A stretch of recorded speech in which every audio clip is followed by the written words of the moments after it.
శ్రీ గుంటూరు శేషేంద్ర శర్మ గారి ఆధునిక మహాభారతం, శ్రీ పవన్ కళ్యాణ్ గారి అస్త్రాలు.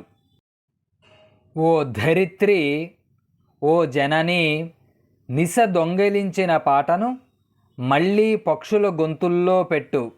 ద్వేషం గూడు కట్టుకున్న గుండెల్లో జీవన ప్రేమ రగిలించు. పండుటాకుల తరం పవన ధాటికి పోయి కొత్త చివురులు వేసి కోకిలమ్మలు కూసి నూతనంగా ఇలకు చేతనం వచ్చింది. జీవకాంతుల్లేని శిశిర శిథిలాంగాల హిమ సమాధుల మీద సుమ సమూహం చల్లి నవ వసంతోదయం నాట్యమాడింది. నూతనంగా ఇలకు చేతనం వచ్చింది. జీవకాంతుల్లేని శిశిర శిథిలాంగాల హిమ సమాధుల మీద సుమ సమూహం చల్లి నవ వసంతోదయం నాట్యమాడింది.